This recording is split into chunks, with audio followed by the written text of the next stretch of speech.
What's happening, Tube Nation? It's your boy Big Vic. You know what time it is. So Terra has been revealed. Now, I know recently I did a video talking about Boris because I saw the concept art, and actually I didn't even know Terra was coming along. At least the character actually being placed in the game. Now, with what's going on with the Paragon team, this is not the first time we've been introduced to Terra. If you actually paid attention to the Paragon lore, they've been doing these little episodes of these little written excerpts of the Paragon universe. You know, kind of give you insight to who they are, who these people are. You encounter Terra by way of Countess.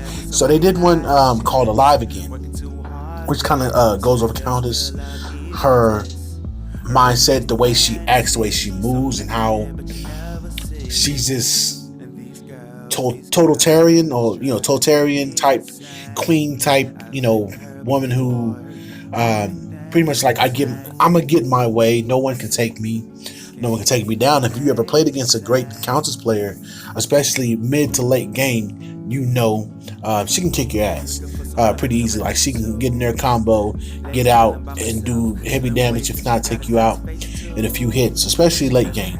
I've been on the receiving end of that. But when you go into the Alive Again, the first thing they hit you with is I'm gonna read directly from the story. Two young noble women leaned against each other on a divan, their throats agape. So the first sentence is like, bam, she's drained these two women of she's tore their throats out, drained them of all their bodily fluids, and it's a wrap. The next sentence, past their lifeless bodies, a woman and a man danced in an elegantly appointed ballroom, one smiling, the other sweating. So here you see there's a dance going on, but somebody's nervous. You can already tell from the story, and this, especially about this being about Countess, that the man he's nervous because these two women were just drained of their lives, throats ripped out. She's like, I want to dance with you, and she's you're dealing with a vampire, of course. You're dealing with the supernatural, and she's like, I want to dance with you. And you see somebody, especially if you witness somebody be killed immediately, and they're drained of their fluids, throat ripped out, you just kind of go along with the flow, hoping that maybe she'll spare your life. The only sound was the scrape of the woman's heels on the polished floor. Countess, the nobleman said, the rural nobles go restless. They ask after their daughters, and Vitaly, if you are no longer useful, I can make other arrangements. Countess breathed into his ear. So she's close enough to where she can bite this guy's neck. And she basically lets him know, like, look, if you're useless to me, I can take care of this in other ways. She held the man close. So he doesn't even want to be close to this woman. So she's got him held close, her nails piercing his back and keeping his posture straight. He wants to get away. Body language speaks for itself. When you're in a situation you don't want to be in, no matter how much you put on a shit-eating grin, or you smile and put on this face, your body speaks volumes. You can't hide your body language. So she's got the nails digging into his back, like, hey, if you can't handle this situation, I can make arrangements. She's breathing this into his ear, so she's close enough she can tear his neck out, nails in his back. And next sentence is, surely you don't expect me to accept common serfs. Baron Vitaly's facade cracked. Never, my lady, I will continue to offer you tribute. I thought you might. So basically, from what I'm gathering right here, is that this man has been kind of finessing, wooing, or seducing the daughters, blaming Countess, and she's been killing and feeding off of them. Now, why just women? I don't know. At this point, I don't know. We'll find out later on. Maybe that's because she feels like she can retain her youth, or there's something about it. So these people, they're asking about their daughters, like, hey, you got our daughters. We're thinking, whatever they're thinking, he's a baron, so they're thinking it's going to be all right. Maybe he wants to marry my daughter. Hey, if she gets married to a baron, my life gets better, or whatever. But they get their daughters, and their daughters never come back around, or they're never seen again. Well, they're dead. Countess, she had a feast. And Countess replies with, I thought you might. For centuries, she's witnessed the petty, tedious, unchanging nature of humanity. None of it surprised her. She felt as if she were repeating conversations she had 50 years ago. A tapping on the door saved her from carrying on this farce. "Come," Countess called sweetly, and the door opened to reveal a terrified Page. "My lady, there's a foreigner in the square demanding to see you with huge armor." So here we go. We are entering this character, which because I did read this before, and I just kind of read in passing because I just wanted to see what they were, doing. They were actually trying to give background and insight to the characters, which is great because with me being one of the newer players to Paragon, having only started playing this year, I didn't know much about the characters other than the little bitty mini bios that they would put when you go into the character selection screen outside of playing the actual game. So she responds with, "Well," she said, "visitors to our city are rare enough, but demands is a bit rude, don't you think, Baron?" She strode toward the balcony door, the page shrinking from her as she passed. So basically, she kind of tucks in like, "I don't want to get killed." She replies, "Good boy," she murmured. "Tell everyone that there will be a fresh corpse in the square by the morning." So Countess has got everybody basically under her heel, under her thumb. People know you either do what she says or get killed in a very merciless way. She stepped onto the balcony and surveyed the city. Gray buildings huddled under Velikov's perpetually cloudy sky. Sunset had passed and her people were huddled in their homes, terrified of the darkness. A cacophony of yelling and clashing still reached her ears. "Is someone fighting in my city?" Countess crouched on the rooftop and looked down at the square, lit by the scant moonlight forcing its way through the clouds. A tall woman clad in an enormous suit of armor dominated the plaza. She held a great axe in one hand and a massive shield in the other. So the Paragon team actually kind of gave us a foresight into the characters. Now, they knew they were going to develop this character. I don't know if anybody else knew it. I honestly didn't think about it at the time when I read this because let me see when this story was. This was in September. So October, November, here in December, no one knew. I don't think anyone knew beside the Paragon team that this was about to happen, and they were going to introduce this character, especially from Winterfest, which should be coming up in 4 days, 12/12. So I can't wait to get my hands on this character. But let's get more into the story. So we are at. I had to get back. Jumped ahead of myself. Okay, so 3 of Velikov's guardsmen lay at her feet, bleeding and unconscious. The warrior seemed unfazed by the fight she just won. As Countess considered her next move, the woman looked directly at her, pointing the axe. I tried to tell your lackeys that my quarrel wasn't with them, but they wouldn't listen." Countess dropped effortlessly to the cobbled square, drew her twin blades, and considered the woman. "Ah," she murmured. "Whom did I kill? A lover, a sibling? My father. He was a merchant." Okay, so she doesn't just drain women. She just whoever Countess wants to kill, she's gonna kill, pretty much. If she's hungry, your lunch. Your lunch. That's the way it seems. "My father, he was a merchant, traveling to spare me the details, child." Very rude. And then she also says, "I won't remember any of them." So she intentionally just drains them and then keeps it moving. "I will have justice. Yes, yes." So Countess, cuts her off. She's like, "Look, same song and dance. I've been doing this for years. Everybody's, I'm gonna get revenge. You gonna say the same thing?" She just cuts her off, basically lets her know, like, "Look, I'm familiar with it. Shall we?" You're just saying the same thing everybody has said. "I'm gonna get justice." "No, you're not. Everybody else has tried. They've all died in my hands at these twin blades." As she finished speaking, Countess leapt forward, blades poised to take the woman's eyes. The warrior pounded her great axe onto her shield, sending a shockwave that threw Countess back, slamming her into the side of the building. She slid to the ground. Dazed, she scrambled back to her feet, shaking her head. It had been a long time since she felt pain like that. This could be interesting. So she's never had anybody who could actually challenge her for years, maybe decades, maybe even centuries. The warrior charged, axe held high. Countess reached for the darkness and vanished. She reappeared on the warrior's back and brought her swords arching down, but the woman spun around, slamming the shield to her and throwing her to the ground. She landed, rolling to soften the impact. How could this armor woman move so fast? She was not augmented by magic. She must have spent years of training just for me, Countess thought. I'm flattered. Because in Countess' mind at this point, she's still thinking, I've survived decades and centuries of dealing with this. This is gonna be fun. I'm not concerned. The woman was almost upon her again, swinging her great axe. Countess rolled aside in an instant before it cut into the cobblestone throwing sparks. She leapt to her feet, but the warrior shield bashed her. So this girl is fast. This girl is super fast, despite all this armor. She felt her ribs shatter and her ankle snap as she tumbled to the ground again. Hit Countess hard.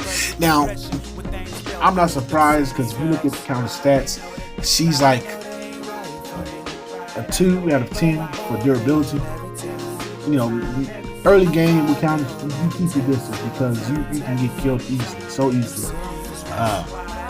Early game, mid game to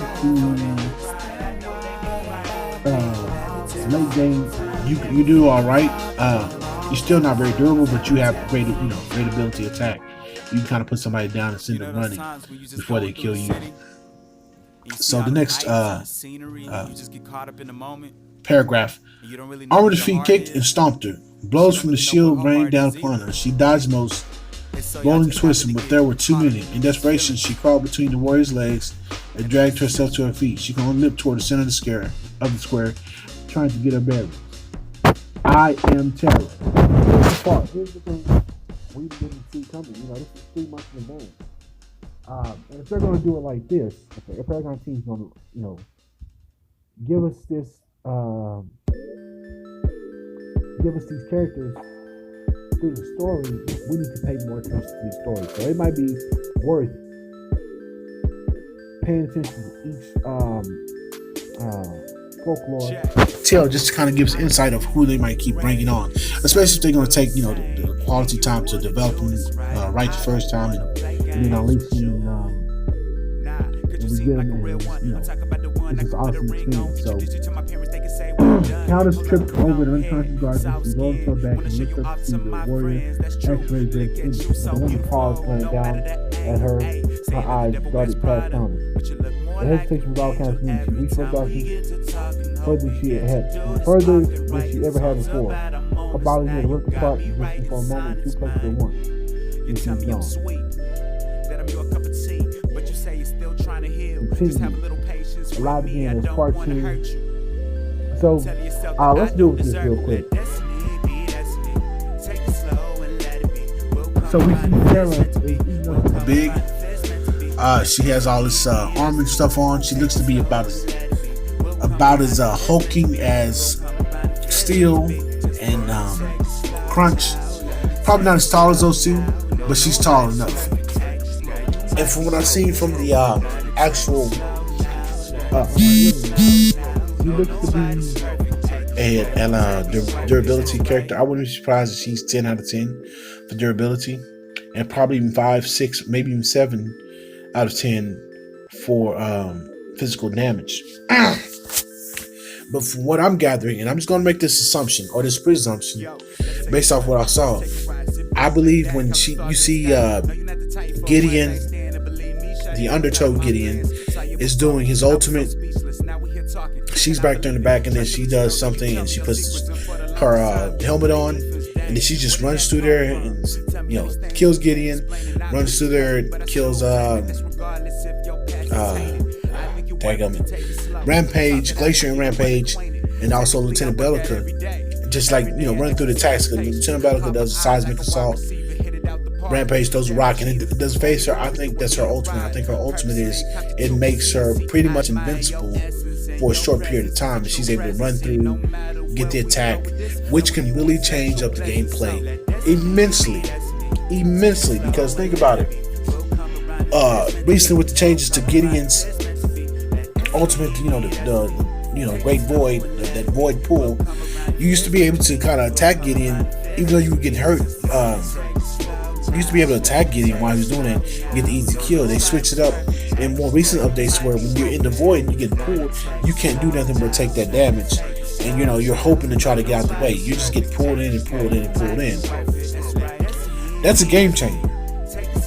Like, people who play with Gideon, like such as myself, you want to be very careful using that move, because if Terra gets a chance to be outside of you using your ultimate, goes into her ultimate, which I suspect is her ultimate, she can come in and get the kill. You know, you can do it with any character outside, but she can come into the void, kill you, and put you down like that. That means if you're playing with the Countess and you're trying to use Dark Tide, she can go through the Dark Tide for the most part unfazed as far as movement. I'm pretty sure she'll take damage, but she won't stop. Like, she won't stop. She's more like a Juggernaut.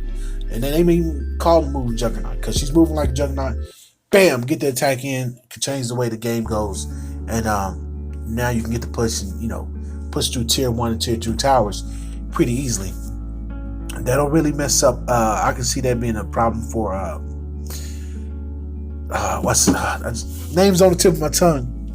My dude with my hand cannon. Revenant. That's gonna be a problem for Revenant. That can be a problem for Khaimera, because Khaimera's move is, when he does his slash, is basically you get stunned, people get knocked back. Well, she can come in, do the stun, and there you go. You get hit. It's messing you up. I can see that being a problem for a lot of characters who use who have pretty strong attacks, ultimates, where they stun you, and that's pretty much all you can do. Imagine being TwinBlast. This might be the answer for TwinBlast.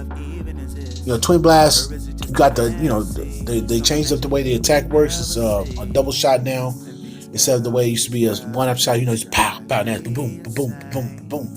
You know, because TwinBlast is very OP. Now you go ultimate with Terra. He can use his ultimate, but you're gonna run right through it. Bam, get the attack, because TwinBlast is not very durable. Most people don't, at least not most people don't lean a lot towards his health and his defense. They do more attack because that's where he's strongest at, and you can really back up some kills. I've done it myself, so that is going to be awesome to see that kind of, you know, how she's going to be utilized. I want to see for myself what she'll be great at. My suspicion, she'll probably be kind of a dual purpose. She'll probably be solo lane and a carry. I'm suspecting she's gonna be solo lane and carry, but it looks like it's gonna be freaking awesome having her in this gameplay. It's gonna change it up, and that's what we've been wanting from, you know, the Paragon team. Is new characters to change it up. So that's going to be great to see. I can't wait for the 12th, so we can go and get that downloaded and see what will happen with this character. So that's all I have, man, on Terra. I think it's going to be awesome. I can't wait to see her in action. I can't wait to use her. I can't wait to see other players use her. Now they would use her. We're going to probably see characters like RG Sachi, Sylphin, and Bloodthirsty Lord kind of put up their deck recommendations. Me, I already have one I think that'll probably work best for. It's my Hulk Smash deck. Just kind of taking advantage of her attack ability along with her natural durability. So I'm thinking that deck is going to work best for her, and I'm going to be able to wreck shop. But that's all I got for you guys on this video. Thank you for watching. Please like, share, comment, subscribe. And until next time, peace and blessings. Ashe.